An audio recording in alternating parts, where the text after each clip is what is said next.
کے باوجود جو بتانے کی بات ہے جو میں بتانا چاہتا ہوں، انہوں نے یزید کے خلاف بغاوت نہیں کی کہ جس یزید نے حضرت حسین کا یہ حشر کر دیا ہو، اگر اس کے خلاف بغاوت ہوگی تو باقی مسلمانوں کا کیا حشر کرے گا.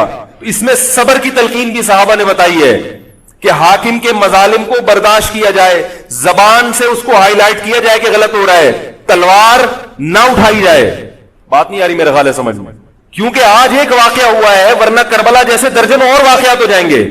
تو صحابہ کرام کی سیرت میں ہمیں ہر طرح کے اسباق ملتے ہیں. یہ تھا کہ حضرت عثمان کا چونکہ میں رشتہ دار ہوں، بنو امیہ سے میرا تعلق ہے، حضرت عثمان بھی بنو امیہ کے تھے، تو حکومت پہ دباؤ ڈالا جائے کہ حضرت عثمان کے قاتلوں کو چوک پر لٹکایا جائے. یہ گڑبڑ یہاں سے شروع ہوئی ہے. بات آ رہی ہے سمجھ میں؟ حکومت سے مطالبہ ہے کہ حضرت عثمان کے قاتلوں کو چوک پر لٹکایا جائے. یہ مطلب نہیں تھا حضرت معاویہ کا کہ حکومت کا اہل میں ہوں، مجھے خلافت دی جائے، میں علی کو نہیں مانتا یا میں علی کو معاذ اللہ برا سمجھتا ہوں. ایسا نہیں تھا. آج کل بعض لوگ یہ کہتے ہیں کہ حضرت معاویہ کے حکم سے حضرت علی کو گالیاں دی جاتی تھی. یہ غلط ہے. یاد رکھو عربی کے لفظ کا ترجمہ اردو میں، یہ بہت سے لوگ نا ان کو عربی زبان سے ذرا بھی واقفیت نہیں ہے، چھوٹے چھوٹے بچے آ کے بیٹھ گئے ہیں. عربی میں کسی پر اعتراض کرنا، اس کی پالیسیوں کو غلط قرار دینا، اس کو بھی سب و شتم کہا جاتا ہے. اردو میں ہر جگہ اس کا ترجمہ گالیاں نہیں ہوتا. گالیوں کا مطلب تو ہمارے ہاں کچھ اور سمجھا جاتا ہے. آپ کسی پر اعتراض کر رہے ہو، اس کو تو سب و شتم کہا جائے گا. سب و شتم میں گالیاں بھی آتی ہیں، کسی کی پالیسیوں سے اختلاف کرنا، اس کی رائے پر رد کرنا، یہ بھی آتا ہے. لیکن اردو میں گالی کا مطلب برا لفظ ہے. گالی کوئی شریف آدمی نہیں دیتا. خیر، میں یہ عرض کر رہا تھا کہ حضرت عثمان رضی اللہ تعالی عنہ کے قاتلوں سے قصاص کا دعا کریں. میں جلدی سے اس موضوع کو سمیٹ کے آج ختم کر دوں. حضرت عثمان کے قاتلوں سے قصاص لیا جائے. حضرت علی رضی اللہ تعالی عنہ کا موقف یہ تھا کہ مدینہ میں حضرت عثمان کے قاتلوں کا جو ٹولہ ہے وہ اتنا مضبوط ہے کہ اگر میں نے ان سب کو پکڑ کے لٹکانا شروع کر دیا تو مدینہ میں امن و امان کی صورتحال خراب ہو جائے. حکومت بھی دہشت گردی کے خلاف جب ایکشن لیتی ہے تو یہ سوچتی ہے نا کہ دہشت گردوں میں کتنی پاور ہے، تمیز سے، طریقے سے. اب یہ ایک اختلاف تھا جو بڑھنا شروع ہو گیا. اس اختلاف کے پیچھے نہ حکومت کی لالچ، نہ پیسے کی لالچ، نہ دولت. یہ سب الزامات ہیں اسلام دشمنوں کے جو انہوں نے صحابہ پر لگائے ہیں. نہ حضرت علی پر کوئی الزام لگایا جا سکتا ہے اس مسئلے میں، نہ حضرت معاویہ پر. رائے کا اختلاف ہے، رائے کا اختلاف. ابتدا میں حضرت معاویہ کے ساتھ بہت سارے صحابہ تھے. میں یہ تو نہیں کہہ رہا زیادہ، بہت سارے صحابہ جن میں حضرت عائشہ رضی اللہ تعالی عنہا بھی تھی. بعد میں حضرت عائشہ رضی اللہ تعالی عنہا کا موقف تبدیل ہو گیا جب انہوں نے دیکھا کہ اس سے مسئلہ حل ہونے کے بجائے اور بگڑ رہا ہے. تو حضرت معاویہ نے حضرت علی کی بیعت سے انکار کیا. کہا کہ جب تک حضرت عثمان کے قاتلوں کو چوک پہ نہیں لٹکایا جاتا میں آپ کے ہاتھ پہ بیعت کرنے کے لیے تیار نہیں ہوں. یہ حضرت معاویہ کی رائے تھی. حضرت علی کی رائے یہ تھی کہ میرے لیے یہ فی الحال ممکن نہیں ہے، لہذا اور اس سے ہو کیا رہا ہے، حکومت دو حصوں میں ڈیوائیڈ ہو رہی ہے. ان کی رائے یہ تھی کہ حضرت معاویہ رضی اللہ تعالی عنہ کو اپنے اس مطالبے سے دستبردار ہو کر میرے ہاتھ پہ بیعت کر لینی چاہیے. اور قرآن کا حکم ہے وَإِن طَائِفَتَانِ مِنَ الْمُؤْمِنِينَ اقْتَتَلُوا فَأَصْلِحُوا بَيْنَهُمَا فَإِن بَغَتْ إِحْدَاهُمَا عَلَى الْأُخْرَى فَقَاتِلُوا الَّتِي تَبْغِي حَتَّى تَفِيءَ إِلَى أَمْرِ اللَّهِ. کہ اگر مسلمانوں کا کوئی فریق بغاوت پہ اتر آئے، حکومت وقت سے لڑائی کرے، قاتل التی تبغی، تو جو طبقہ حکومت کو تسلیم نہیں کر رہا یا حکومت کے خلاف بغاوت کر رہا ہے اس سے قتال کرو. حضرت علی کا موقف یہ تھا کہ قرآن مجید کی یہ آیت مجھ سے مطالبہ کر رہی ہے کہ جو لوگ میرے ہاتھ پہ بیعت نہیں ہو رہے جبکہ میری خلافت قائم ہو چکی ہے، تو میں مسلمانوں میں تاکہ اختلاف اور انتشار نہ ہو میں اس فریق کو تلوار کے زور سے بیعت کرنے پر مجبور کروں. بات آ رہی ہے سمجھ میں کہ نہیں آ رہی ہے؟ آج تو پولیس بھی نہیں بلا سکتے، موبائل ہی نہیں ہے بھائی، بند پڑے ہوئے، ورنہ میں پولیس بلوا لیتا آج آپ کو بات سمجھانے کے. لیکن میں کہتا ہوں کہ میں پولیس اگر بلواتا، اگر پولیس ہی کو سمجھ میں نہیں آئی، یہ بھی تو بڑا مسئلہ ہے. خیر، تو حضرت علی کا موقف یہ تھا. حضرت معاویہ کا موقف یہ تھا کہ حکومت کے خلاف بغاوت غلط ہے نا، جس کو حکومت مان لیا ہو، جب تک میں نے خلیفہ مانا ہی نہیں ہے تو میرا یہ عمل بغاوت نہیں کہلائے گا. یہ اختلاف رائے ہے، اور یہ اختلاف صحابہ میں بھی ہوا ہے، تابعین میں بھی ہوا ہے، ائمہ مجتہدین میں بھی ہوا ہے، اور آج تک ہوتا آ رہا ہے. اس قسم کے اختلافات مکمل ختم نہیں ہو سکتے. یہ صحابہ میں بھی ہوا ہے. قرآن و حدیث کو سمجھنے کا اختلاف کہا جاتا ہے اس کو. اور اس اختلاف کے بارے میں نبی صلی اللہ علیہ وسلم کی صحیح حدیث ہے، اذا اجتہد المجتہد فإن اصاب فله اجران وإن اخطأ فله اجر واحد.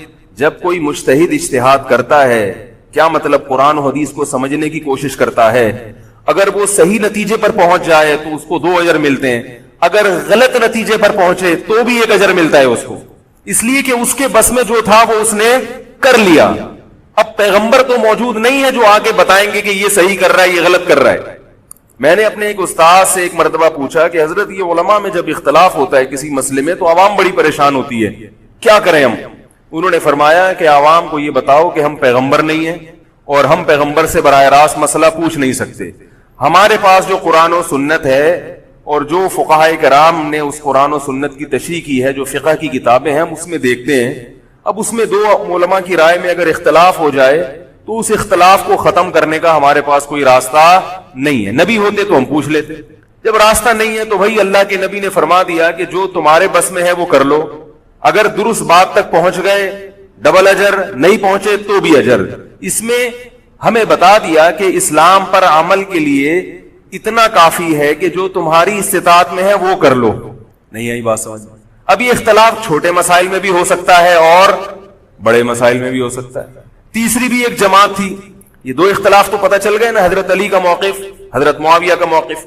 ایک تیسری جماعت تھی جو یہ کہتی تھی کہ نہ ہم حضرت علی کا ساتھ دیں گے نہ حضرت معاویہ کا، کیونکہ دونوں مسلمان ہیں، دونوں لڑ رہے ہیں، مسلمانوں کو ہم لڑتا ہوا نہیں دیکھ سکتے.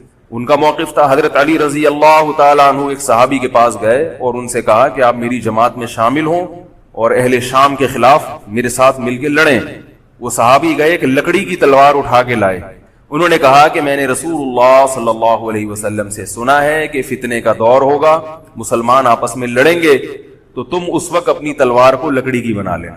لکڑی کی تلوار کا مطلب جو کسی سے لڑنے کے کام نہ آئے. میں تو نہیں لڑ سکتا. اب حضرت علی نے یہ نہیں کہ اس پہ تلوار رکھ دی ہو کہ نہیں تو جائے گا، یا تو دائرہ اسلام سے خارج ہے، یا تو باغی ہے. ٹھیک ہے، نہیں آ رہی سمجھ میں چھوڑ دو. آج جو فتنے کھڑے ہو رہے ہیں نا، وہ اس پہ نہیں ہو رہے کہ صحیح کیا ہے غلط کیا ہے. فتنہ اس پر ہو رہا ہے کہ جو مجھے سمجھ میں آ رہا ہے وہ میں تھوپ کے اس کو مسلط کر دوں. مجھے اگر رفع الیدین سمجھ میں آ رہا ہے تو پوری دنیا رفع الیدین کیوں نہیں کر رہی، اور اگر مجھے ترک رفع الیدین سمجھ میں آ رہا ہے تو یہ چند لوگ رفع الیدین کیوں کر رہے ہیں. صحابہ کے دور میں رفع الیدین بھی ہوتا تھا اور ترک بھی ہوتا تھا، ہڈے نہیں ہوتے تھے. صحابہ کے دور میں زور سے آمین بھی تھی اور آہستہ آمین بھی تھی، جھگڑے نہیں تھے. صحابہ کے دور میں امام کے پیچھے فاتحہ پڑھنے والے بھی تھے اور امام کے پیچھے فاتحہ کو ناجائز اور حرام سمجھنے والے بھی تھے، مگر پھڈے بازی بولو بھائی نہیں. تو حضرت علی رضی اللہ تعالیٰ عنہ نے ان صحابی کو مجبور نہیں کیا. حضرت علی کی فوج میں عمار ابن یاسر رضی اللہ تعالیٰ عنہ بھی تھے، زبیر ابن عوام، عبداللہ ابن زبیر رضی اللہ تعالیٰ عنہ. عبداللہ ابن زبیر ابن عوام، حدیث میں آتا ہے کہ جب جنگ صفی میں، جنگ جمل میں دونوں فوجیں آمنے سامنے کھڑی ہوئی ہیں، زبیر ابن عوام رضی اللہ تعالیٰ عنہ نے تقریر کی، اہل شام سے خطاب کر کے کہا کہ اے اہل شام، ہم جانتے ہیں کہ تمہارے ساتھ محمد صلی اللہ علیہ وسلم کی زوجہ ہیں حضرت عائشہ، جو ہمارے موقف سے متفق، یہ صحیح بخاری کی روایت ہے، جو ہمارے موقف سے متفق نہیں ہے، لیکن ہے نبی کی بیوی، اور ساتھ کس کا دے رہی ہے؟ تمہارا. اب اعتدال دیکھیں صحابہ کی رائے میں. فرمایا اللہ کی قسم ہم یہ جانتے ہیں کہ جیسے وہ دنیا میں نبی کی زوجہ تھی، جنت میں بھی نبی کی زوجہ ہوں گی، اگرچہ وہ اس معاملے میں ہمارے خلاف ہیں، مگر اس کی وجہ سے ہم ان کے جنتی ہونے کا انکار نہیں کر سکتے. کیا مطلب؟ ان کی سمجھ میں جو آ رہا ہے وہ اس کے حساب سے کر رہی ہے، لیکن ہماری سمجھ میں ان کی بات نہیں آ رہی. کیوں؟ اس لیے فرمایا کہ ہم یہ دیکھ رہے ہیں کہ اللہ ہمیں نبی کی زوجہ عائشہ رضی اللہ تعالی عنہا کے ذریعے آزما رہا ہے کہ تم نبی کی زوجہ کو دیکھتے ہو یا قرآن کے حکم کو دیکھتے ہو. قرآن کہہ رہا ہے کہ خلیفہ کے خلاف بغاوت نہیں ہو سکتی، کائنم من کان، بغاوت کرنے والا کوئی بھی کیوں نہ ہو. تو نہ چاہتے ہوئے بھی ہم تمہارے خلاف آ کے کھڑے ہوئے ہیں.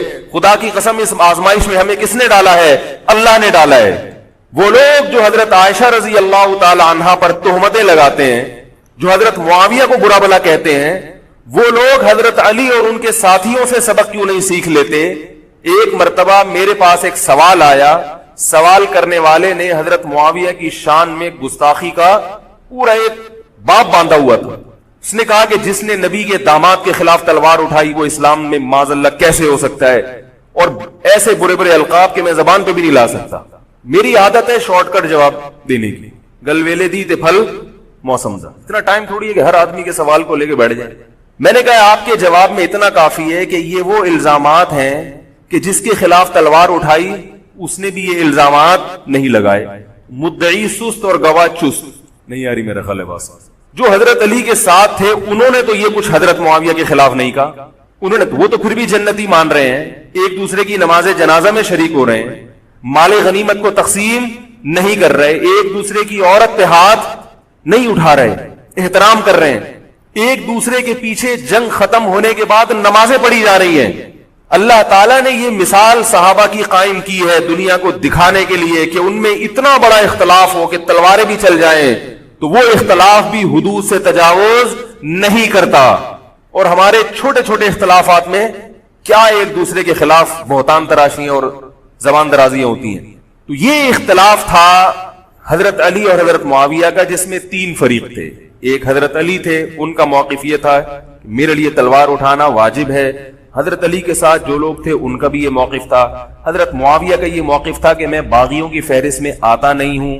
کیوں نہیں آتا؟ اس لیے نہیں آتا کہ میں نے خلافت کو تسلیم نہیں کیا، اور ان کے ساتھ بھی صحابہ کرام کی ایک جماعت تھی. اور تیسرا موقف، بہت سارے صحابہ یہ تھے جو کہتے تھے ہم کسی کا ساتھ نہیں دیں گے، دونوں طرف مسلمان ہیں، ہماری تلوار سے کسی مسلمان کا خون ہو ہم یہ برداشت نہیں کر سکتے. ہماری رائے یہ ہے، اہل سنت والجماعت کی رائے یہ ہے کہ یہ ان تینوں فریقوں میں جو برحق تھے وہ حضرت علی تھے، کیونکہ حکومت تھی ان کے پاس.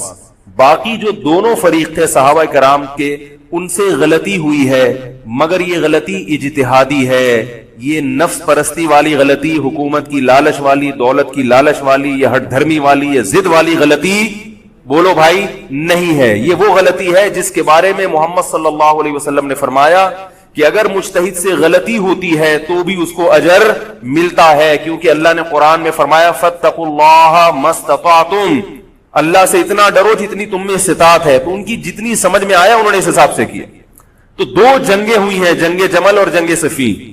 اب ایک اور بات ہے، تاریخی حقیقت ہے کہ دو جنگوں کے بعد حضرت علی رضی اللہ تعالیٰ عنہ کو خوارج نے شہید کر دیا. یہ وہی خوارج جو حضرت عثمان کے قاتل تھے. انہوں نے شہید کس کو کیا؟ حضرت علی کو. حضرت علی کی شہادت کے بعد حضرت حسن رضی اللہ تعالیٰ عنہ کی 6 مہینے تقریباً خلافت رہی. حضرت حسن رضی اللہ تعالیٰ عنہ نے امت میں جوڑ پیدا کرنے کے لیے حضرت معاویہ رضی اللہ تعالیٰ عنہ سے سلو کر لی اور خلافت سے دستبردار ہو کر حضرت معاویہ کے ہاتھ پر بیعت ہو گئے. نہیں آ رہی میرے پولیس کو فون کریں یار، بہت اہم بات ہے یہ، اس کو اچھی طرح سمجھ لیں، اللہ کرے سمجھ میں آ جائے. تو جب یہ ہو گیا تو مسئلہ ختم ہو گیا نا. لوگوں نے حضرت حسن سے کہا، یہ میں بالکل مستند روایتیں پیش کر رہا ہوں، اس کے سب کے حوالے ہیں، اور بہت ایسا نہیں ہے کہ تاریخ کی کتابوں کے، یہ حدیث کی کتابوں کے سے پیش کر رہا ہوں. حدیث کا جو معیار ہے وہ تاریخی کتب سے بہت زیادہ ہوتا ہے. لوگوں نے حضرت حسن سے یہ کہا کہ یہ تو عار اور ذلت کی بات ہے کہ آپ کے والد نے جس کے خلاف 2 جنگیں لڑی ہوں تو آپ اپنے والد کی جس سے دشمنی رہی ہو بیٹا اس سے بیعت ہو رہا ہے. ہمارے ہاں اس کا تصور ہے، سیاسی لوٹے ہمارے ہاں بہت ہیں، مگر وہ بھی دنیاوی مفاد میں دائیں بائیں لڑکتے ہیں. آخرت کی خاطر کوئی اپنے عہدے سے دستبردار ہو جائے یہ نہیں ہوتا. حضرت حسن اہل بیت میں سے ہیں. حضرت حسن بیعت ہو گئے کس کے ہاتھ پر؟ حضرت معاویہ. لوگوں نے کہا یہ عار اور ذلت کی بات ہے. تو حضرت حسن کے وہ تاریخی الفاظ ہیں کہ میں دنیا کی ذلت کو جہنم کی آگ پر ترجیح دیتا ہوں. کیا مطلب؟ میں مسلمانوں کو آپس میں لڑتا ہوا نہیں دیکھ سکتا, میں نہیں لڑتا ہوا دیکھ سکتا. اب کوئی اس بیس پر حضرت علی پہ الزام لگائے کہ اس کا مطلب وہ لڑتا ہوا دیکھ سکتے تھے. بھائی ان کا جو موقف تھا, جو ان کی سمجھ میں آیا, وہ انہوں نے کیا. حضرت حسن کا موقف اپنے والد کے موقف سے مختلف تھا, یہ اختلاف رائے ہو سکتا ہے. ان کا موقف یہ تھا کہ بھئی حضرت معاویہ حکومت کے اہل ہوں یا نہ ہوں یہ ایک الگ بحث ہے, اگر میں ان کے مقابلے میں متوازی حکومت قائم کروں گا تو پھر مطالبہ ہوگا حضرت عثمان کے قاتل سے قصاص, جو کہ ممکن نہیں ہے, اور پھر یہ لڑائی آگے چلے گی. بہتر ہے کہ دستبردار ہو جاؤ کہ حضرت آپ ہمارے خلیفہ ہیں, آپ ہمارے امیر.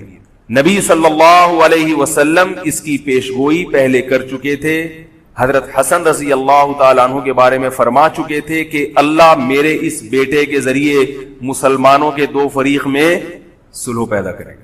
تو جو اہل بیت سے محبت کرنے والے لوگ ہیں ان کو بھی چاہیے کہ کوئی ایسا کام نہ کرے جس سے مسلمانوں میں دوبارہ سے اختلاف اور انتشار پیدا ہو جائے. جوڑ کی اہمیت شریعت میں زیادہ ہے. اب جب حضرت معاویہ کی خلافت قائم ہوئی ہے, حضرت معاویہ نے حضرت حسن رضی اللہ تعالیٰ عنہ کے اکرام میں کوئی کسر نہیں چھوڑی. اس پر متواتر روایات ہیں کہ حضرت معاویہ جتنا حضرت حسن کا اکرام کیا کرتے تھے اتنا کسی کا اکرام نہیں کرتے تھے. بہت زیادہ آپ کو عزت دی حضرت معاویہ رضی اللہ تعالیٰ عنہ نے. حضرت معاویہ کے بعد یزید کی خلافت قائم ہوئی ہے, حکومت قائم ہوئی ہے. حضرت معاویہ صحابی رسول تھے. بہت سارے صحابہ کو آپ کے طریقہ حکومت پر اعتراض تھا, کیونکہ بہرحال باقاعدہ سلیکشن نہیں ہوئی تھی, لیکن پھر بھی صحابہ کرام نے جب حضرت حسن بیعت ہو گئے تو باقی کس کو اعتراض کا ہوگا. پھر حضرت معاویہ رضی اللہ تعالیٰ عنہ کے دور میں بہت جہاد ہوا ہے. اسلامی خلافت, ہمارا جو بر صغیر میں اسلام آیا ہے اس کا بہت بڑا حصہ حضرت معاویہ کے دور میں اسلام آیا ہے. حضرت معاویہ کے بعد جب یزید خلیفہ بنا ہے مسلمانوں کا, تو بہت سارے صحابہ نے یزید کے ہاتھ پہ, بہت سارے تو نہیں, چند صحابہ نے یزید کے ہاتھ پر بیعت کرنے سے انکار کر دیا. وہ اتنے تھوڑے صحابہ ہیں جن کو انگلیوں پہ گنا جا سکتا ہے, جن میں حضرت حسین بھی تھے, حضرت حسن نہیں, حضرت حسن کے بھائی, بولو بھائی, حضرت حسین. جمہور صحابہ کا موقف یہ تھا کہ یزید کا طریقہ خلافت اگرچہ غلط ہے, طریقہ حکومت اگرچہ غلط ہے, مگر رسول اللہ صلی اللہ علیہ وسلم کی صحیح احادیث موجود ہیں. نبی صلی اللہ علیہ وسلم نے فرمایا, صحیح بخاری کی حدیث ہے, اسمعوا واطیعوا ولو سلط علیکم رجل حبشی کأن رأسہ ذبیبہ. آپ صلی اللہ علیہ وسلم نے فرمایا, سنو اور اطاعت کرو اگرچہ تم پر کوئی حبشی غلام مسلط کر دیا جائے جس کا سر کشمش کی طرح پچکا ہوا ہو. کیا مطلب؟ سلیکشن نہیں ہوئی بلکہ زبردستی مسلط ہو گیا کسی بھی طرح سے, اور جو مسلط ہوا وہ کسی بھی لحاظ سے حکومت کرنے کا اہل نہیں ہے, غلام ہے. غلام کبھی بھی حکومت کا اہل نہیں ہوتا, اور غلام بھی حبشی, کالا کلوٹا, گوروں سے جس کو ویسے ہی تبھی نفرت ہو, بھائی ہم سارے سفید ہیں اور یہ ایک بلیک کہاں سے آ گیا دوسری قوم کا آدمی. انسان دوسری قوم کے آدمی کو قبول نہیں کرتا, قوم بھی دوسری, اور فرمایا شکل بھی اچھی نہیں ہے. بھائی حاکم کم از کم شکل کا اچھا ہو تو اطاعت کرتے ہوئے مزہ آتا ہے, شکل بھی اچھی نہ ہو تو آدمی کہتا ہے یار اس کی مانوں. عجیب سا ہے, یہ فطرت ہے انسان. لوگ کوشش کرتے ہیں امام لائیں تو شکل بھی اچھی ہو اس کی, یہ کوشش کرتے ہیں لوگ. امام میں پتہ نہیں کیا کیا دیکھ رہے ہوتے ہیں. تو کیا ہے, شکل بھی اچھی نہیں ہے اور عقل بھی نہیں ہے, سر پچکا ہوا ہے کس کی طرح, کشمش کی طرح. صحیح ہے بخاری کی حدیث. مطلب یہ کہ کسی بھی لحاظ سے نہ لک وائز اچھا لگ رہا ہے آپ کو, نہ اس کے اندر صلاحیتیں, مگر مسلط ہو گیا, کسی نے بھی مسلط کر دیا. تو آپ نے فرمایا اب اس کے خلاف بغاوت نہیں کرنی, اس کی اطاعت کرنی ہے. آپ کہیں گے یہ کیسا حکم ہے بھائی اسلام کا, ایک آدمی نا اہل ہے مگر اس کی مان کے چلو تو مروا دے گا. یہ اس لیے اسلام نے حکم دیا ہے کہ اس کے پاس پاور تھی تو مسلط ہوا ہے نا. کیا خیال ہے بھائی؟ تو اب جب اس کے خلاف چلو گے تو اس سے وہ ہٹنے والا نہیں ہے, وہ خون خرابہ کر دے گا, قتل و غارت کرے گا اور فساد پیدا کر دے گا وہ. کیونکہ اگر وہ کمزور ہوتا تو خلیفہ بنتا نہیں. وہ خلیفہ کی, حاکم کی ڈیفینیشن کیا ہے؟ جس کے پاس قوت نافذہ ہو. ایک دن ایک صاحب کہنے لگے مسلم لیگ کے دور میں, جنرل مشرف کے دور میں, میں اس کو نہیں مانتا, میں اس کو نہیں مانتا. میں نے کہا آپ کے ماننے نہ ماننے سے کچھ نہیں ہوتا, وہ مسلط ہو گیا ہے, جس طریقے ہیلی کاپٹر سے آیا ہو یا فرشتے اس کو لائے ہوں. کیونکہ حاکم کی جو ڈیفینیشن ہے کہ جس کے پاس قوت نافذہ ہو, قوت نافذہ اردو کا گاڑا لفظ ہے, قوت نافذہ کہتے ہیں کہ جب وہ کچھ کہتا ہو تو کر کے دکھا سکتا ہو, چاہے فوج کے ذریعے, چاہے پولیس کے ذریعے, چاہے کسی بھی طریقے.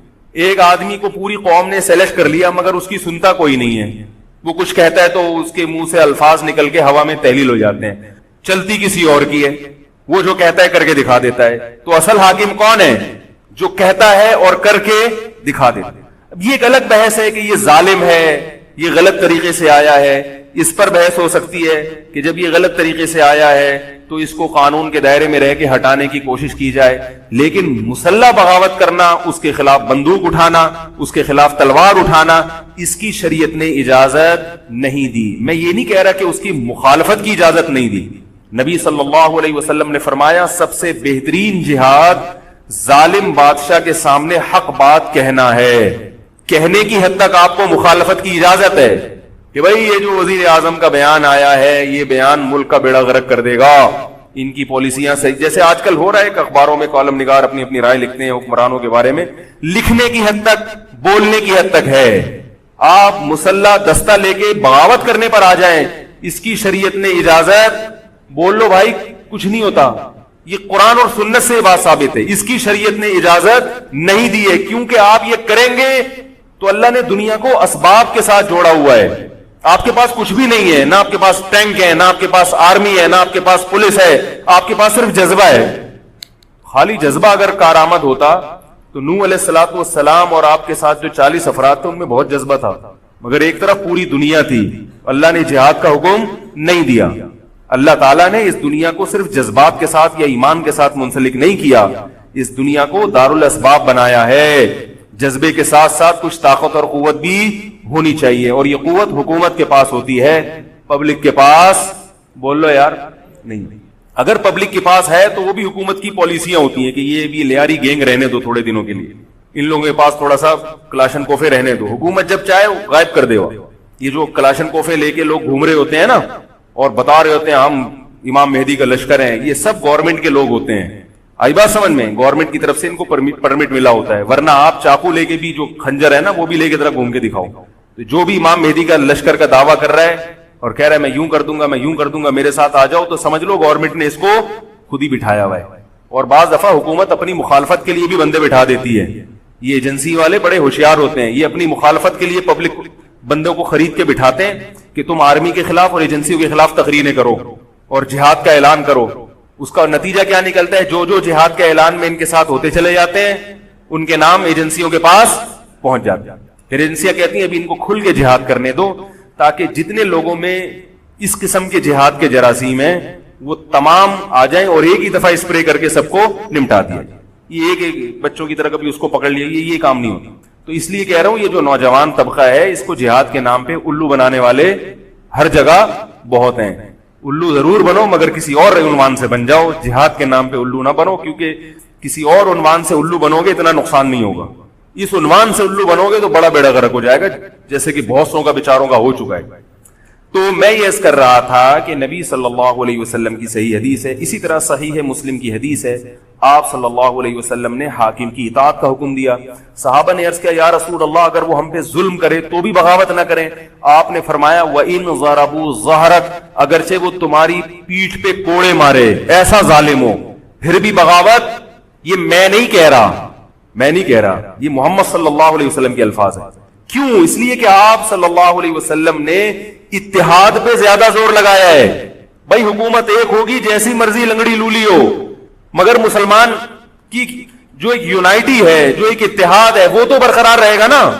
اگر آپ کمزور ہو گئے تو کتنا مرضی ایمان ہو, کمزور آدمی دنیا میں کہیں بھی نہیں پنپ سکتا. تبھی میں کہتا ہوں پاکستان کی قدر کرو, جیسا مرضی ہے, ایک مضبوط آرمی تو ہے نا, ایٹم بم تو ہے, جیسی مرضی آرمی ہو, لیکن ہے تو نا. اگر یہ ختم ہو گئی اور نیک نیک لوگ آ گئے مگر اتنے پاورفل نہ ہوئے, وہ آپ کو انڈیا سے نہیں بچا سکتے, وہ آپ کو امریکہ کے شر سے نہیں بچا سکتے, کیونکہ اس وقت پوری دنیا پاکستان کی دشمن ہوئی ہوئی ہے سوائے چند ممالک کے. اور وہ جو ملک بچا ہوا ہے یہ میرے اور آپ کی تقریروں سے نہیں بچا ہوا, یہ ایٹم بم سے بچا ہوا ہے. اللہ نے دنیا کو اسباب کے ساتھ جوڑ دیا ہے. ایٹم بم بھی ہے اور پھر ایمان کی طاقت بھی ہے کسی حد تک, جو کہ بہت ہی شارٹ ہو گئی ہے ایمان کی طاقت. تو دونوں چیزیں چلتی ہیں ساتھ, صرف بم بھی کافی نہیں ہے. اللہ نے فرمایا اگر تم تقوی اختیار کرو گے تو اللہ تمہاری مدد کرے گا, ورنہ نہیں کرے گا. تو دونوں چیزیں ضروری ہیں. تو حضرت معاویہ کے بعد یزید کے بارے میں جمہور صحابہ کا موقف یہ تھا کہ یہ جیسا مرضی ہو, ظالم ہو, عادل ہو, یہ ایک الگ بحث ہے, مگر ہے بہرحال یہی. پاور کس کے پاس ہے؟ اسی کے پاس. حضرت حسین رضی اللہ تعالیٰ عنہ کا موقف یہ تھا کہ میں یزید جیسے آدمی کے ہاتھ پر بیعت کرنے کے لیے تیار. بولو بھائی, میں نہیں بیعت کرتا اس کے ہاتھ, کیونکہ یزید کے بارے میں خبریں تھیں. بعض کہتے تھے شراب پیتا ہے. حضرت مفتی محمد تقی عثمانی صاحب کا انہوں نے فرمایا ہے کہ کسی مستند روایت سے ثابت نہیں ہے شراب پینا. روایتیں ہیں مگر کوئی اوتھینٹک روایت نہیں ہے. تو اب نتیجہ کیا نکلا کہ حضرت حسین رضی اللہ تعالیٰ عنہ کے پاس کوفہ سے خطوط آئے. کوفہ کا گورنر تھا ابن زیاد, وہ بھی یزید کا آدمی تھا, بڑا ظالم آدمی تھا وہ. اہل کوفہ کا کے خطوط آئے کہ آپ آ جائیں یہاں پر, یہاں سب لوگ آپ کے ہاتھ پر بیعت کرنے کے لیے تیار ہیں. حضرت حسین کا خیال یہ تھا کہ اگر یہ سب تیار ہیں تو یزید کی حکومت بغیر لڑائی کے, بغیر بڑے قتال کے, مسلمانوں کے خون خرابے کے بغیر ختم ہو سکتی ہے. آئی بات سمجھ میں؟ جو انفارمیشن آپ کو ملی تھی, جو نالج آپ کو ملی تھی, وہ نالج غلط تھی. اگر وہ نالج صحیح ہوتی تو حضرت حسین کبھی کربلا کی طرف رخ نہ کرتے, کیونکہ حضرت حسین کا موقف بھی یہی تھا کہ مسلمانوں کی تلواریں آپس میں نہ چلیں. حضرت حسین رضی اللہ تعالیٰ عنہ کے پاس جب 50 سے زیادہ خطوط آئے ہیں اہل کوفہ کی طرف سے کہ آپ آئیے, آپ آئیے, آپ آئیے, تو پہلے حضرت حسین رضی اللہ تعالیٰ عنہ نے اپنے رشتہ دار جو آپ کے چچزاد تھے مسلم بن عقیل, ان کو بھیجا.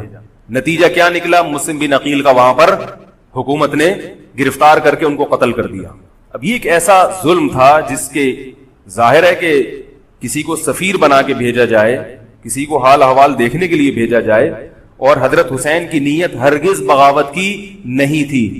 مگر کوفہ کے گورنر کو اور یزید کو یہ خیال تھا کہ خلافت کے اصل اہل یقیناً یہی ہیں, کہیں ایسا تو نہیں ہے کہ یہ امیر بننا چاہتے ہیں, یہ خلیفہ بننا چاہتے ہیں. ایک خوف اس کے دل میں بیٹھ گیا تھا, ایک لاشعور میں خوف ہوتا ہے نا انسان کے دل میں بیٹھ جاتا ہے کہ آپ 100 دفعہ بھی کہیں بھی میری یہ نیت نہیں ہے, مگر وہ ڈر رہا ہوتا ہے کہ یار یہ کچھ کر نہ لیں. تو جب مسلم بن عقیل کو شہید کیا گیا, حضرت حسین رضی اللہ تعالیٰ عنہ جا چکے تھے. جب حضرت حسین رضی اللہ تعالیٰ عنہ کوفہ کی طرف جا رہے تھے, بہت سارے صحابہ نے آپ کو منع کیا, جن میں عبداللہ ابن عمر رضی اللہ تعالیٰ عنہ بھی تھے, عبداللہ ابن عباس رضی اللہ تعالیٰ عنہ بھی, کہ آپ یہ کام نہ کریں. بعض نے تو کہا کہ ہمیں آپ کی شہادت کا یقین ہے, کیونکہ جس حالات میں آپ جا رہے ہیں حکومت یہ سمجھے گی کہ بغاوت کرنے آ رہے ہیں, لہذا وہ آپ کو کیا کرے گی, اس بیس پہ قتل نہیں کرے گی کہ آپ نواسہ رسول ہیں, کیونکہ وہ بھی مسلمان تھے. اس بیس پہ قتل کرے گی کہ آپ کی نیت کیا ہے, حکومت کے خلاف بغاوت. تو ان کے پاس ایک اپنے آپ کو برحق ثابت کرنے کے لیے ایک دلیل ہوگی کہ حکومت کا باغی جو بھی ہو اسے کیا کر دو, قتل. رسول اللہ صلی اللہ علیہ وسلم نے فرمایا, صحیح حدیث ہے, کہ جب مسلمان کسی ایک امیر پہ جمع ہو جائیں تو اس کے خلاف جو بھی اٹھے, نبی نے فرمایا اس کو قتل کر دو, کائنم من کان, چاہے وہ اس کے خلاف اٹھنے والا کتنا ہی نیک کیوں نہ ہو. یہ حدیث کے الفاظ ہیں. حضرت حسین کا موقف یہ تھا کہ میں نے ابھی تک یزید کی خلافت اور حکومت کو تسلیم نہیں کیا, لہذا میں اس وعید میں داخل نہیں ہوں. اب ہوا یہ ہے کہ حضرت حسین رضی اللہ تعالی عنہ جب گئے ہیں اور کربلا کے مقام پہ پہنچے ہیں, تو وہاں آپ رضی اللہ تعالیٰ عنہ کو مسلم بن عقیل کی شہادت کا بھی پتہ چلا, اور اندازہ ہوا, میں بہت شارٹ کر کے سنا رہا ہوں, اندازہ ہوا کہ حالات ایسے نہیں ہیں جیسے میں سمجھ رہا تھا. عبید اللہ جو ابن زیاد تھا بدبخت, اس نے حضرت حسین کو یہ کہا کہ بغیر کسی شرط کے حضرت حسین کو گرفتار کر کے لاؤ اور میرے ہاتھ پر بیعت کراؤ. یہ رسول اللہ صلی اللہ علیہ وسلم کے نواسے کی توہین تھی کہ آپ صلی اللہ علیہ وسلم کے نواسے ہیں اور ان کے ساتھ ایسے معاملہ کیا جائے جیسے ایک عام شخص کے ساتھ معاملہ کرتے ہیں. ان کو گرفتار کر کے معاذ اللہ گھسیٹ کے لاؤ اور میرے ہاتھ پر بیعت پر کیا کرو, ان کو مجبور کرو. حضرت حسین رضی اللہ تعالیٰ عنہ کا کربلا کے میدان میں موقف یہ تھا کہ میں اگر بیعت ہوں گا تو ڈائریکٹ یزید کے ہاتھ پہ بیعت ہوں گا جو مسلمانوں کا خلیفہ ہے, ابن زیاد کے ہاتھ پر بیعت نہیں ہوں گا. یہ بھی اس تاریخ کا ایک اہم پہلو ہے کہ حضرت حسین نے کوفہ جانے کا ارادہ ترک کر دیا اور کربلا سے شام جانے کا آپ رضی اللہ تعالیٰ عنہ نے ارادہ کر لیا. اور بعض مورخین نے لکھا ہے کہ حضرت حسین جو واپس آ رہے تھے تو وہ کربلا سے گزر رہے تھے, وہ واپسی کا راستہ ہی شام کا راستہ ہے. نہیں یاری بات میرے خیال سے, وہ جس ٹریک پر چل رہے تھے وہ راستہ کون سا ہے, وہ شام کو جاتا ہے. یہ اس کی علامت ہے کہ آپ یزید سے ملاقات کے لیے, مذاکرات کے لیے تیار, بولو بھائی, ہو چکے تھے. کہ میں خود براہ راست یزید سے مل کے حال احوال دیکھتا ہوں, اگر مجھے سمجھ میں آئے تو میں اس کے ہاتھ میں بیعت ہو جاؤں گا. حضرت حسین رضی اللہ تعالی عنہ کا مقصد حکومت کے خلاف تلوار اٹھانا, بولو بھائی, نہیں تھا, ورنہ وہ اس کے لیے تیار نہ ہوتے. مگر جو ابن زیاد تھا اس نے حضرت حسین رضی اللہ تعالی عنہ اور آپ کے ساتھ جتنے اہل بیت تھے ان پر ظلم یہ کیا اس بدبخت نے کہ اس نے انہیں شام جانے کا راستہ نہیں دیا, اور اس میں اپنی توہین محسوس کی کہ میرے ہاتھ پر بیعت کیوں نہیں ہو رہے, اور لشکر بھیجا جس لشکر نے چاروں طرف سے حضرت حسین رضی اللہ تعالیٰ عنہ کو گھیرا. حضرت حسین نے کہا کہ میں عزت کی جو موت ہے اس کو ذلت کی زندگی پر ترجیح دیتا ہوں. کوئی بھی غیرت مند ہوتا تو اس وقت یہی کرتا کہ بھئی جب میں اپنے دعوے سے بھی دستبردار ہو گیا اور میں شام جانے کے لیے بھی تیار ہو گیا, اب میرا راستہ روکنے کی کیا حقیقت ہے. اللہ تعالی کوفہ کے گورنر کے ذریعے حضرت حسین کا قتل کروانا چاہتے تھے تاکہ اس کی بدبختی ساری دنیا کے سامنے ظاہر ہو جائے. اگر حضرت حسین پھر بھی تلوار چلاتے, پھر بھی لڑتے, تو حضرت حسین پر یہ الزام لگایا جا سکتا تھا کہ معاذ اللہ آپ باغیوں میں ہیں. تو اللہ تعالیٰ نے اپنے نبی کے نواسے کو اس الزام سے محفوظ رکھا اور آپ نے لڑائی کا ارادہ ترک کر دیا. حضرت حسین نے کربلا کے میدان میں جو لڑائی لڑی ہے وہ اقدامی لڑائی نہیں تھی, وہ دفاعی لڑائی تھی. دیکھو جب حکومت آپ کو گھیر لے چاروں طرف سے, آپ کہیں ٹھیک ہے بھائی میں لڑائی سے دستبردار ہوتا ہوں, مجھے میرے گھر جانے دو. حضرت حسین کا ایک مطالبہ یہ بھی تھا کہ یا تو مجھے واپس جانے دو مدینہ, میں جہاں سے آیا ہوں وہیں جا رہا ہوں واپس, مکہ جانے دو یا مدینہ جانے دو. ان کا ایک مطالبہ تھا کہ نہیں, ان کو گرفتار کر کے لاؤ اور زبردستی ہمارے ہاتھ پر بیعت کراؤ. یہ ظلم تھا. نتیجہ کیا نکلا ہے کہ کربلا کے میدان میں آپ کو گھیر کر آپ کو بھی شہید کر دیا گیا, اور جتنے اہل بیت تھے مرد سوائے امام زین العابدین کے جو حضرت حسین رضی اللہ, حضرت حسن کے بیٹے تھے, ان کے علاوہ جتنے بھی اہل بیت تھے ان سب کو قتل کر دیا گیا. اور یہ اسلامی تاریخ پر ایک بدنما داغ ہے یہ واقعہ کہ ایک اسلامی حکومت تھی اور اس کے اسلامی حکمران تھے, اور ان حکمرانوں کے ہاتھوں محمد صلی اللہ علیہ وسلم کے نواسے کا سر جو ہے وہ گردن اڑائی گئی ہے. مجھ سے خدا کی قسم یہ الفاظ ادا نہیں ہو رہے, میں اپنے جذبات پہ بہت زیادہ کنٹرول کر رہا ہوں. وہ منظر کیا ہوگا کہ جب نبی صلی اللہ علیہ وسلم کے نواسے, آپ صلی اللہ علیہ وسلم کے نواسے کی گردن اڑائی گئی ہو. تو یہ بہت ایک اسلامی تاریخ میں ایک بدترین واقعہ ہے. لیکن بات یہ ہے کہ جب یہ واقعہ ہو گیا اور قتل کر دیا گیا, باقی جتنے بھی جو زندہ بچے تھے اہل بیت وہ یزید کے پاس لے جائے گئے. روایات میں آتا ہے کہ یزید نے ان کا اکرام کیا اور ان کو عزت کے ساتھ تحفے تحائف دے کر واپس کیا. یہ جو کربلا کے واقعات میں جو ظلم کی داستانیں اضافی بیان کی جاتی ہیں, اس کا مستند تاریخی روایات سے کوئی ثبوت, بولو بھائی, نہیں. اب لوگوں نے اپنی دکانیں چمکا لی ہیں, پانی نہیں تھا, کئی دنوں سے کھانا نہیں ملا. صحیح روایات سے ثابت ہے کہ حضرت حسین رضی اللہ تعالیٰ عنہ کربلا کے میدان میں وضو کر کے نماز پڑھتے تھے تو پانی تھا تو, اور بعض نے یہ کہا کہ اہل بیت کی عورتوں کی عزتیں اچھالی گئی ہیں.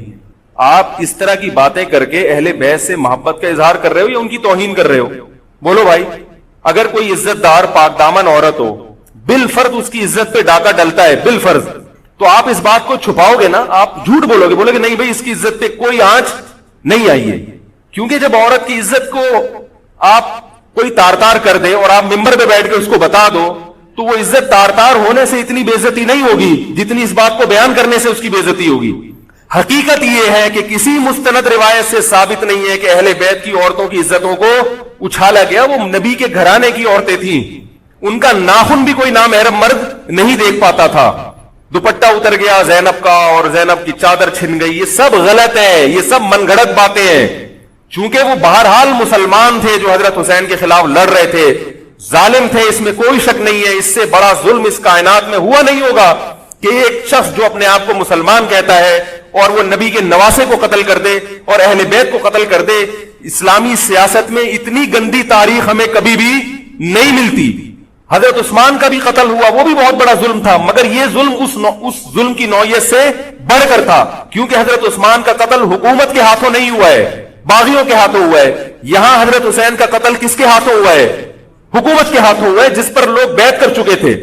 تو یہ اسلامی تاریخ میں ایک بہت بڑا بدنما داغ ہے، مگر اس کو بیان جس انداز سے کیا جاتا ہے اور جتنے قصے کہانیاں من گھڑت سنائے جاتے ہیں ان کا حقیقت سے تعلق نہیں ہے۔ ہماری نظر میں چاہے پانی بند کیا ہو یا نہیں کیا ہو، کھانا ملا ہو یا نہیں ملا ہو، ہماری نظر میں حضرت حسین رضی اللہ تعالی عنہ کا سر قلم کر دینا ہی کائنات کا بدترین ظلم ہے۔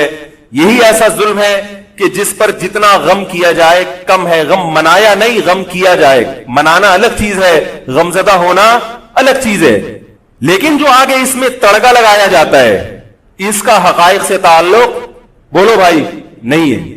یہ دکانیں ہیں جو چمکائی، اس میں سب برابر ہیں، شیعہ بھی سنی بھی۔ بہت سارے سنی علماء بھی کربلا کے واقعے کو بہت ہی بھیانک انداز سے بیان کرتے ہیں، اور مقصد کیا ہوتا ہے؟ پبلک کو رلانا۔ ایک رونا وہ ہوتا ہے جو خود سے آئے، اور ایک رونا ہوتا ہے باقاعدہ آپ کو آرڈر پہ رونے کے لیے اور رلانے کے لیے بلایا جائے۔ وہ رمضان میں نے بتایا تھا نا کہ میں نے ختم قرآن پہ دعا کی تو مجھے رونا آ گیا، بہت زیادہ رونا آیا۔ اگلے دن ایک صاحب کہنے لگے مولوی صاحب آج بھی ایسی ایک دعا ہو جائے۔ میں نے کہا میں آرڈر پہ نہیں روتا، میں آرڈر پہ نہیں روتا۔ اب تو آ بھی رہا ہوگا تو نہیں آئے گا۔ نہ انسان کسی کے مشورے سے ہنس سکتا ہے اور نہ انسان کسی کے مشورے سے رو۔ اگر آپ کسی کے مشورے پہ رو رہے ہیں اس کا مطلب ڈرامے بازی۔ آپ کو فلم کا ایکٹر ہونا چاہیے، آپ کو ڈرامے جوائن کرنے چاہیے، وہاں آپ اچھے چل سکتے ہیں۔ جیسے کہ ہمارے ایک مشہور اسکالر ہیں، ان کے بارے میں لوگ یہ کہتے ہیں ان کو فلموں میں ہونا چاہیے تھا، پتہ نہیں یہ جیو پہ کیوں آ رہے ہیں۔ وہ آرڈر پہ روتے بھی ہیں، آرڈر پہ۔ اب چونکہ یوٹیوب کا دور ہے، میں پہلے جو کربلا کے واقعات جو لوگ بیان کرتے ہیں ان کی تقریریں نہیں سنتا تھا۔ اب کیا ہوتا ہے، بعض دفعہ بیٹھے ہوئے ہیں کہیں سفر پہ جا رہے ہیں تو یوٹیوب کی ویڈیو ہم نے کہا چلو یار ہم بھی سن لیں۔ ایسی چہک چہک کے منہ بنا بنا کے گھما گھما کے تقریریں ہوتی ہیں، لگتا ہے کہ یہ باقاعدہ ایک ڈرامہ ہے، اداکار ہے، فنکار ہے جس کو ڈرامے بازی کے لیے یہاں یہ حضرت حسین کی شہادت کو کیش کرا رہے ہیں۔ یہ حضرت حسین سے محبت کرنے والے نہیں ہیں، یہ ان کی شہادت کو دیکھو۔ اس کی مثال ایسے جیسے کوئی محلے میں مر گیا، کسی سیٹھ کا بیٹا مرا، اب آپ کو سیٹھ سے قرضہ چاہیے تو سب سے زیادہ آپ روگے نا، تاکہ سیٹھ صاحب سمجھیں کہ محبت سب سے زیادہ کس کو ہے؟ آپ کو۔ تو آپ اس کی بیٹے کی موت کو کیا کرا رہے ہو؟ کیش کرا رہے ہو۔ بعض لوگ کسی کی شہادت کو کیش کراتے ہیں، کسی پہ ظلم کو کیش کراتے ہیں۔ تو میں پھر عرض کروں کہ بہت بدترین واقعہ ہے حضرت حسین رضی اللہ تعالیٰ عنہ کا سر لے جایا گیا یزید کے پاس۔ یزید بدبخت نے چھڑی سے آپ کے ہونٹوں کو چھوا، وہاں صحابی رسول نے فرمایا کہ ایسا مت کرو۔ فرمایا اللہ کی قسم میں نے ان ہونٹوں پہ بارہا محمد صلی اللہ علیہ وسلم کے ہونٹ رکھے ہوئے دیکھا ہے، بارہا میں نے دیکھا ہے کہ محمد صلی اللہ علیہ وسلم نے ان ہونٹوں کا بوسہ لیا ہے، بارہا میں نے دیکھا ہے۔ ان صحابی کے دل پہ کیا گزر رہی ہوگی جو حضرت حسین کے ساتھ یہ حرکت دیکھ رہے ہوں گے، جبکہ اسی حسین کو انہوں نے بارہا نبی کی گود میں بھی دیکھا اور بارہا نبی کے ہونٹوں کو بھی ان ہونٹوں سے مس ہوتے ہوئے دیکھا۔ تو جب یہ سر ان کے سامنے رکھا ہوگا اور اس کے ساتھ یہ حرکت ہو رہی ہوگی، ان صحابی کے جذبات کیا ہوں گے؟ مگر اس کے باوجود جو بتانے کی بات ہے جو میں بتانا چاہتا ہوں، انہوں نے یزید کے خلاف بغاوت نہیں کی کہ جس یزید نے حضرت حسین کا یہ حشر کر دیا ہو، اگر اس کے خلاف بغاوت ہوگی تو باقی مسلمانوں کا کیا حشر کرے گا؟ اس میں صبر کی تلقین بھی صحابہ نے بتائی ہے کہ حاکم کے مظالم کو برداشت کیا جائے، زبان سے اس کو ہائی لائٹ کیا جائے کہ غلط ہو رہا ہے، تلوار نہ اٹھائی جائے۔ بات نہیں آ رہی میرے خیال ہے سمجھ میں، کیونکہ آج ایک واقعہ ہوا ہے ورنہ کربلا جیسے درجنوں اور واقعات ہو جائیں گے۔ تو صحابہ کرام کی سیرت میں ہمیں ہر طرح کے اسباق ملتے ہیں۔ تو میں یہ عرض کر رہا تھا کہ یہ ہے وہ کربلا کا واقعہ جس کا میں نے آپ کو خلاصہ بیان کیا۔ اس کے بعد کیا ہوا ہے کہ یہ جو بنو امیہ کی حکومت تھی، اس کی وہ ویلیو صحابہ کرام کے دل میں نہ رہی جو پہلے کسی حد تک برقرار تھی۔ یہ بہت ایک حکومت کے خلاف لوگوں کے دل میں بغض پیدا ہو گیا اور بالآخر بغاوتیں شروع ہوئیں. لیکن جمہور صحابہ کا موقف پھر بھی یہی تھا کہ حکومت کے خلاف بغاوت جائز، بولو بھائی، نہیں.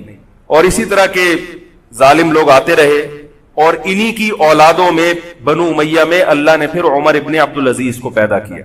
عمر ابن عبد العزیز بھی انہی ظالم لوگوں کی اولاد تھے، مگر اسلام چونکہ قیامت تک رہنے کے لیے آیا ہے تو اللہ کو اپنا دین محبوب ہے، اللہ غیب سے انتظام کرتے ہیں.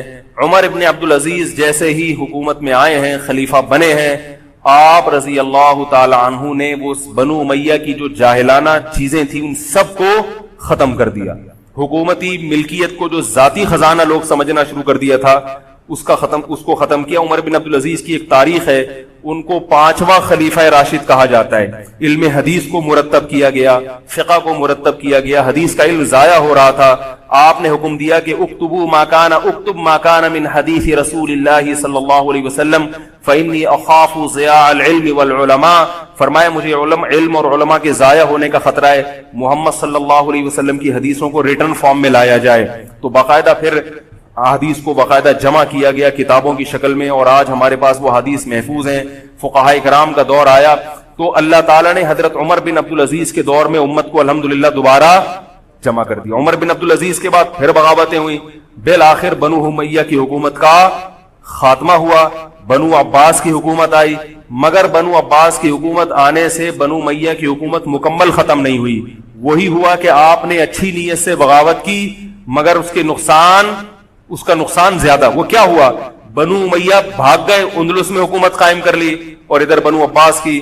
تو یہ تاریخ میں پہلا واقعہ تھا کہ اسلامی خلافت 2 حصوں میں ڈیوائیڈ ہو گئی. اس کے بعد آج تک ایک جگہ مسلمان جمع نہیں ہو سکے. کیوں؟ مسلمانوں نے اس حدیث کی مخالفت کی کہ امیر کے خلاف بغاوت، بولو بھائی، نہیں کرو. اب میں آپ سے ایک بات کہتا ہوں کہ بالآخر ڈیوائیڈ ہوتے ہوتے ہوتے ہوتے آج پتہ نہیں کتنے سارے اسلامی ملک بن گئے. پاکستان میں الگ ہے، سعودی عرب کی پالیسیاں الگ ہیں، دبئی الگ چل رہا ہے، قطر اور سعودیہ کا پھڈا ختم نہیں ہو رہا. 1920 تک تو پھر بھی خلافت عثمانیہ تھی، اگرچہ پوری دنیا پہ نہیں تھی. ہندوستان میں الگ حکومت تھی، خلافت عثمانیہ الگ تھی، اندلس میں الگ حکومت تھی، مگر پھر بھی مسلمانوں کی 3-4 بڑی بڑی حکومتیں تھیں جو ایک اور کسی حد تک ان میں اتحاد تھا. 1920 میں وہ بھی ختم، اور اتنے سارے ممالک وجود میں آ گئے، سب کی الگ الگ پالیسیاں ہیں. اب جو آدمی خلافت کے نام پہ جہاد کی بات کرتا ہے وہ لوگوں کو ایک امیر پہ جمع نہیں کرے گا. جتنے ملک بن چکے ہیں نا ان کو مزید توڑ کے اگر یہ 20 ہیں تو 40 بنا دے گا. ان کو بہت مشکل ہے سمجھانا بھائی. اب اگر کوئی کہتا ہے نا ظالم حاکم کے خلاف تحریک چلاؤ، آؤ ہمارے ساتھ مسلح بغاوت میں شامل ہو، ہم حکومت کے خلاف تلوار اٹھائیں گے، تو نتیجہ کیا نکلے گا؟ یہ سارے مل کے ایک امیر نہیں بن جائیں گے. یہ اگر 20 ہے نا تو کتنے ہو جائیں گے؟ بولو بھائی 40. جیسے جو جماعت المسلمین بنی نا کہ 4 فقہ ہیں، حنفی، شافعی، مالکی، حنبلی، ہم نہیں مانتے تو سب کو ختم کرو، ایک بناؤ. تو اس ایک بننے سے یہ ختم نہیں ہوئے بلکہ 4 کے بعد کتنے ہو گئے؟ 5 ہو گئے. نہیں آ رہی بات؟ میرا خیال آ رہی ہے الحمدللہ. اور بھی جو بھی اس کی باتیں کر رہے ہیں نا امت کو اتحاد کے لیے آ جاؤ، میرے پاس آ جاؤ، تو وہ 6واں بنا رہا ہے، 7واں بنا رہا ہے، پھر 8واں بنا رہا ہے، ایسے بنتے چلے جا رہے ہیں. او بھائی جو ہے وہاں بریک لگا دو، اللہ کا واسطہ روک دو ان کو، کوئی بات نہیں. 4 ہے، جو جس کو فالو کرے ٹھیک ہے، کچھ نہیں ہوتا اس سے، ہمیشہ سے چلے آ رہے ہیں.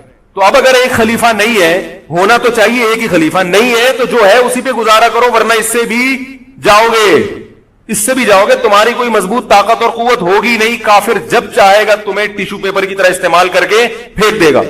تو کربلا کے واقعہ سے ہمیں کیا سبق ملتا ہے؟ علامہ ابن تیمیہ رحمہ اللہ تعالی فرماتے ہیں کہ جمہور صحابہ کی جو رائے تھی، حضرت حسین رضی اللہ تعالیٰ عنہ کی بھی اپنی ایک رائے تھی، مگر ابن تیمیہ رحمہ اللہ فرماتے ہیں کہ اگر حضرت حسین رضی اللہ تعالیٰ عنہ کربلا کی طرف خروج نہ کرتے تو ابن تیمیہ کی رائے یہ ہے کہ یہ زیادہ بہتر تھا. اب آپ کہیں گے کہ صحابی رسول کی رائے سے اختلاف کر رہے ہیں، نہ وہ کہہ رہے ہیں وہ جو جمہور صحابہ تھے جو حضرت حسین کو منع کر رہے تھے وہ بھی تو صحابہ تھے. حضرت حسن بھی تو صحابی تھے. حضرت حسن نے حضرت معاویہ کے خلاف لڑائی نہیں لڑی. تو صحابہ کی 2 رائے تھی، جمہور ایک طرف تھے. تو فرماتے ہیں اگر یہ نہ ہوتا تو زیادہ بہتر تھا. لیکن حضرت حسین رضی اللہ تعالی عنہ کے بارے میں ہمارا موقف یہ ہے کہ وہ یہ سب کچھ اس وقت کے جو حالات تھے اس میں کوئی بھی ہوتا اور غیرت مند ہوتا تو وہ یہ کرنے پر مجبور تھا.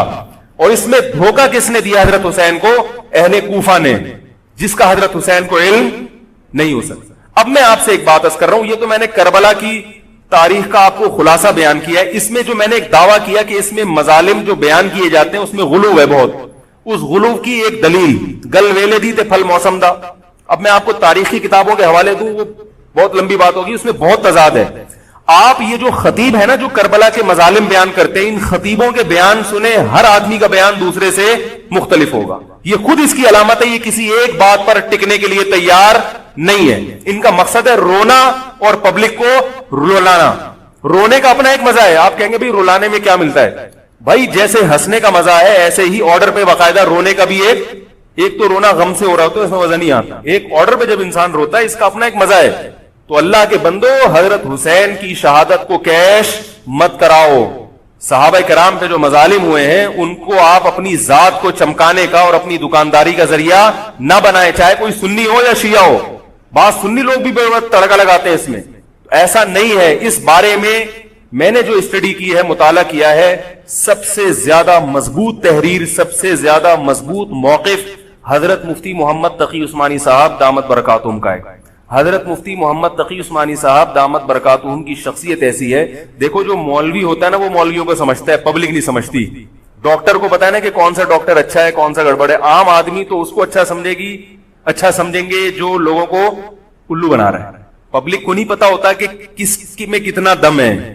او بھائی سونار کو پتا ہوگا نا کہ یہ اصلی سونا ہے یا ہمارے جاننے والے ہیں کباڑ, وہ دھات پہ ہاتھ رکھ کے بتاتے ہیں پیتل ہے, سونا ہے, تانبا ہے, لوہا ہے, ہاتھ رکھ کے بتا دے گا. حالانکہ اس نے کسی یونیورسٹی سے کوئی کورس نہیں کیا, نہ کوئی سائنسدان ہے. وہ کام کیا ہے کباڑ کا, ساری زندگی یہی کام کیا ہے. تو جو مولوی لوگ ہوتے ہیں ان کی ساری زندگی اسی میں گزری ہوتی ہے, پڑھنے پڑھانے میں, بشرطے کہ ہوں بھی مولوی. روحانی علاج والے مولوی نہیں ہوتے, نام کے مولوی ہوتے ہیں. ان کو پڑھنے کے علاوہ دنیا کا سارے کام آتے ہیں. کتابوں سے ان کو نفرت ہوتی ہے, جھاڑ پھونک جن چڑیل وہ اسی سے دکانداری چمچاتے ہیں. ہر داڑھی والا ہر پگڑی والا مولوی نہیں ہوتا. تو جو مولوی ہوتا ہے اس کو پتا ہوتا ہے کہ کون سا مولوی کتنے پانی میں ہے. تو میں تو نہیں دعویٰ کرتا کہ میں عالم ہوں, لیکن آپ لوگ تو مجھے مولوی سمجھ کے آئے ہیں نا, عالم سمجھ کے آئے ہیں. تو آپ کے نظریے کے مطابق میں کہتا ہوں کہ اگر آپ مجھے عالم سمجھتے ہیں تو میں آپ کو بتاؤں کہ پاکستان میں حضرت مفتی محمد تقی عثمانی صاحب جیسا مضبوط علم والا, اور علم بھی بہت سے لوگوں کے پاس ہوتا ہے مگر اعتدال نہیں ہوتا طبیعت میں, وہ باہر کے ماحول سے متاثر ہو جاتے ہیں. حضرت مفتی محمد تقی عثمانی صاحب دامت برکاتہم العالیہ وہ علم میں مضبوط بھی ہیں, اور ان کی جو زبان سے نکلے ہوئے الفاظ یا ان کے قلم سے لکھی ہوئی تحریر بہت ہی نپی تلی ہوتی ہے. ایک حرف بھی اس میں غیر ضروری نہیں ہوتا, اور ایک حرف بھی ایسا نہیں ہوتا جو ضروری ہو اور نہ آیا ہو اس میں. بہت کسی فرقے کی مخالفت بھی کرتے ہیں, بڑی تمیز سے کرتے ہیں. وہ ہم لوگوں کی کیا عادت ہوتی ہے, جب کسی کے خلاف چلو تو کوشش کرو دائرہ اسلام سے کسی طرح باہر نکل جائے. کوشش یہی ہوتی ہے, وہ نکل نہیں رہا ہوتا تو مجبوراً پھر اس کو مسلمان ماننا پڑتا ہے. کیا خیال ہے؟ کوشش یہ ہوتی ہے کہ اسلام کا جو دائرہ ہے وہ اس میں رہوں اور 2-4 میرے مرید رہیں, لیکن چونکہ پبلک اس کو مانتی نہیں تو مجبوراً ان کو بھی دائرہ اسلام میں داخل کرنا پڑا. تو حضرت مفتی محمد تقی عثمانی صاحب کی جو تحریریں ہیں وہ بڑی جاندار ہوتی ہیں, ان کو پڑھا کرو اللہ کے بندو. عالم کا یوٹیوب سے نہیں پتا چلتا کون مفتی ہے کون کیا ہے. حضرت مفتی تقی عثمانی صاحب کی پاکستان میں اتنی عزت نہیں ہے جتنا غیروں نے ان کو عزت دی ہے. سعودی عرب میں جاؤ, امام حرم ان سے مسائل پوچھتے ہیں. ایک صاحب نے مجھے بتایا کہ میں نے امام حرم کو 25 منٹ تک ان سے فون پہ بات کرتے ہوئے دیکھا اور ان سے مسائل پوچھتے ہوئے. عرب علماء ان کی قدر کر رہے ہیں, ملیشیا میں ان کی قدر ہے, پاکستان میں لوگوں کو ان کا پتہ ہی نہیں. میں یہ نہیں کہہ رہا کہ وہ ان سے کوئی خطا ہو ہی نہیں سکتی. تکافل کے معاملے میں حضرت مفتی محمد تقی عثمانی صاحب کی جو رائے ہے, تو میں تو بہت ہی چھوٹا آدمی ہوں, میں یہ نہیں کہہ سکتا, لیکن جن علماء کی رائے ان کے خلاف ہے میرا موقف بھی وہی ہے. میں تکافل کے معاملے میں حضرت مفتی تقی عثمانی صاحب کی رائے کو ہم لوگ صحیح نہیں سمجھتے, لیکن بہرحال اجتہادی اختلاف ہے, یہ نہیں کہ وہ غلط ہیں. ہماری رائے ہے کہ اس معاملے میں حضرت سے اجتہادی غلطی ہوئی ہے. میری نہیں, میں تو بہت چھوٹا آدمی ہوں ان کے مقابلے میں, لیکن ہمارے بڑوں کی رائے ہے. اور اس کی جو میں نے ٹوٹی پھوٹا جو اس میں تحقیق کی ہے, مجھے بھی تکافل کے ناجائز ہونے پر اطمینان ہے. بہت اس میں بحث کی ہے, دارالعلوم کے علماء سے بھی ملا ہوں. حضرت مفتی محمد تقی عثمانی صاحب دامت برکاتہم کے ساتھ جو مجلس ہوئی جامعۃ الرشید کے علماء کی 3 گھنٹے, اس مجلس میں بھی میں موجود تھا. میں نے دونوں طرف کے دلائل بہت اچھی طرح سے سنے ہیں, تو مجھے اس کے ناجائز ہونے پر اطمینان. لیکن مسئلہ اختلافی ہے, تو جب بڑے حضرات میں جو بڑے علماء ہیں ان میں جب اختلاف ہوتا ہے تو پھر عوام کو چاہیے کہ جس کی رائے پہ زیادہ مائل ہو رہا ہے اس کی رائے کو فالو کر لے, کسی دوسرے پر اعتراض نہ کرے. بات آ رہی ہے سمجھ؟ انشورنس کا متبادل ہے نا تکافل, پاک قطر تکافل, یا یہ سب میری رائے میں یہ سب ناجائز ہے. اس پر میں کبھی بیان کروں گا کیوں ناجائز ہے. تو بیان تو نہیں کرنا چاہیے, ان اختلافی مسائل کو ممبر پہ نہیں لانا چاہیے, لیکن یہ کہ اب ہر عالم تک اپنی بات پہنچانا بڑا مشکل ہے. تو میں چاہتا ہوں ایک بیان ایسا ہو تاکہ علماء تک بات پہنچ جائے, پھر علماء جب دونوں طرف کے دلائل رکھ کے فیصلہ کر لیں گے جس عالم کی جو رائے بنے, تاکہ دوسرا پہلو سامنے آ جائے. ابھی تو صرف جواز کا پہلو لوگوں کے سامنے آ رہا ہے, عدم جواز والا نہیں آ رہا, تاکہ دونوں پہلو آئیں, پھر علماء کی جو رائے بنے گی, جو جس کی رائے کو فالو کرتا ہے, ٹھیک ہے بھائی. تو میں یہ کر رہا تھا, حضرت مفتی محمد تقی عثمانی صاحب بہت بڑے عالم ہیں, ان کی قدر کر لیں. ان کی تحریریں بڑی معتدل ہوتی ہیں اور ان کی رائے بہت ہی معتدل ہوتی ہے اور بہت مدلل ہوتی ہے. تو کربلا کے بارے میں, یزید کے بارے میں جو حضرت مفتی محمد تقی عثمانی صاحب کی رائے ہے وہ وہی ہے جو میں نے آپ کے سامنے بیان کی ہے. بات آ رہی ہے نہیں آ رہی میرے خیال؟ تو میں یہ نہیں کہہ رہا کہ میں نے ان کی تقلید میں یہ سب بیان کیا ہے, بلکہ جو مطالعہ کیا تو اس کے بعد ان کی رائے بہت زیادہ جاندار لگی ہے. اور یہ جو میں عرض کر رہا ہوں نا کہ یہ جو کربلا کے واقعات بیان کیے جاتے ہیں, ہر خطیب کا بیان دوسرے خطیب سے مختلف ہے. یہ خود اس کی علامت ہے کہ دال میں کچھ کالا کالا ہے, یہ ایک جگہ ٹکتے کیوں نہیں. تو اب میں ایک بات عرض کروں, اسی طرح یزید کے بارے میں لوگ سوال پوچھتے ہیں یزید کیا, تو یزید کے بارے میں بھی دونوں طرف ہماری رائے کے حساب سے غلو ہے. یزید کے دور میں حضرت حسین کا قتل یقیناً ہوا ہے, مگر کسی ایک مستند روایت سے یہ ثابت نہیں کہ یزید نے حکم دیا تھا حضرت حسین کو قتل کرنے کا. یہ کہیں بھی روایت میں ثابت نہیں آ رہی میرا خیال ہے. کوفہ کے گورنر کے حکم سے قتل ضرور ہوا ہے, لیکن کیا یزید نے اس کا آرڈر دیا تھا, اس کا کسی مستند روایت میں ثبوت بولو بھائی نہیں ملتی. لیکن اس بنیاد پہ یزید کو رحمت اللہ علیہ کہنا یہ بھی غلط ہے. ٹھیک ہے, یزید کے بارے میں کسی مستند روایت سے نہیں ملتا کہ اس نے قتل کا حکم دیا تھا یا قتل کروایا تھا, لیکن قتل ہونے کے بعد یزید نے اس گورنر کے خلاف ایکشن نہیں لیا. حضرت عثمان کے قاتلوں کے بارے میں تو یہ تھا کہ ان کو لٹکایا جائے, حضرت حسین کے قاتلوں کو کیوں نہیں لٹکایا؟ نہیں یاری بات سمجھ. تو یہ جرم بھی ہے کہ حکومت, ممکن ہے یزید کہہ سکتا ہو کہ میرے بس میں نہیں ہے, کہہ سکتا ہو کہ میرے بس میں نہیں ہے. تو بھائی آپ کے بس میں اگر نہیں ہے تو حضرت علی کے بس میں بھی نہیں تھا حضرت عثمان کے قاتلوں سے قصاص لینا. تو اس لیے یزید کو بالکل معصوم قرار دینا یہ بھی غلط ہے, وہ مجرم تھا, لیکن اس کو اتنا لعنتی قرار دے دینا کہ گویا حضرت حسین کو اس نے قتل کرایا تھا, اس کا بھی کسی تاریخی مستند روایت سے ثبوت نہیں ملتا. لہذا صحیح بات یہ ہے کہ نہ لعنت اللہ علیہ کا ہو نہ رحمت اللہ علیہ کا ہو, خام خواہ میں فضول چیزوں میں پڑھنے کی بولو بھائی ضرورت کیا ہے. قیامت کے دن آپ سے یزید کے بارے میں سوال, میرے سے کسی نے پوچھا کہ یزید کے بارے میں آپ کیا کہتے ہیں, میں نے کہا آپ کو جاپان کے جو بھی صدر ہے اس کے بارے میں پتا ہے, چائنا کے بارے میں پتا ہے؟ وہ کہہ رہے وہ تو کافر ہیں. میں نے کہا چلو مسلمانوں کے, علامہ اقبال کے بارے میں پوری رپورٹ ہے آپ کے پاس. تاریخ میں لاکھوں شخصیات ایسی ہیں جن کے بارے میں آپ کو نہیں پتا. تو یزید کے بارے میں بھی اگر نہیں پتا ہو تو میرا خیال ہے کوئی پریشان ہونے کی ضرورت نہیں ہے. تو یہ کربلا ایک واقعہ تھا, ایک اسلامی تاریخ میں ایک بدترین واقعہ رونما ہوا اور یہ واقعہ ختم ہو گیا. ہمیں جو قرآن اور سنت نے جس بات کا حکم دیا ہے ہمیں وہ کرنا ہے. بات آ رہی ہے سمجھ میں؟ ہمیں کیا کہا ہے؟ نماز قائم کرنی ہے, اسلام کے 5 ارکان ہیں. کربلا کا واقعہ دنیا میں وجود میں آتا تو بھی 5 نمازیں پڑھنی تھی, وجود میں نہیں آتا تو بھی 5 نمازیں. باقی حضرت حسین کی شہادت اس لیے بھی ہوئی ہے کہ اللہ کے نبی نے ان کو شہید قرار دے دیا تھا. اللہ تعالیٰ نے آپ کو اس منصب تک پہنچانا تھا جس منصب کی گواہی محمد صلی اللہ علیہ وسلم دے چکے. بعض دفعہ کوئی مقصد نہیں ہوتا, ایک مقصد ہوتا ہے کسی کو اونچے درجے تک پہنچانا. غزوہ احد میں 70 صحابہ شہید ہوئے, اللہ نے اس کی حکمت یہ بھی بیان کی, وَيَتَّخِذَ مِنْكُمْ شُهَدَاءَ, اللہ تم میں سے بہت سو کو شہادت کے درجے پر فائز کرنا چاہتا. تو حکومت تھی حضرت حسین رضی اللہ تعالیٰ عنہ کو اللہ تعالیٰ نے شہادت کے مرتبے پر پہنچایا اور ظالم حکمرانوں کے مرتبے کو گھٹانا. تو یہ کام ہو چکا. اب ہمیں کیا کرنا ہے؟ ہمیں جو قرآن اور سنت ہے اس کو فالو کرنا ہے. محرم منانا کہیں بھی نہیں ہے اسلام میں. محرم حضرت حسین کی شہادت سے پہلے بھی آتا تھا, اس کے بعد بھی آتا ہے. تو اہل سنت والجماعت کا جو مذہب ہے, میں آپ کے 1-2 منٹ زیادہ لے رہا ہوں, بس یہ بات ختم کر رہا ہوں میں. دیکھو ہم شیعہ ہیں یا سنی ہیں؟ بولو نا بھائی. جو شیعہ لوگ ہیں ان کو وہ کرنے دو جو ان کا مذہب ہے. اختلاف اور فرقواریت وہاں ہوتی ہے جہاں آپ اپنا مسلک دوسرے پہ ٹھوستے ہو. ان کا مسلک ہے ماتم کرنا, ان کا مسلک ہے تو ان کو کرنے دو, وہ اللہ ان سے خود حساب لے لے گا. آپ کو ان سے اس مسئلے میں بحث کرنے کی ضرورت بولو بھائی نہیں. لوگ آفس میں لڑ رہے ہیں شیعہ سے, او بھائی مجھے فون کر کے کہتے ہیں, میں نے کہا یار وہ جب شیعہ ہے تو وہ کیوں مانے گا آپ کی بات, تو چھوڑ دو اس کو اپنے حال پہ. حق واضح ہے, باطل واضح ہے, اگر اس کو وہ سمجھ میں آ رہا تو کرنے دو. آپ کیوں الجھ رہے ہو؟ وہ آپ کو تو نہیں لے کے جا رہا نا ماتم کے لیے, کیا خیال ہے؟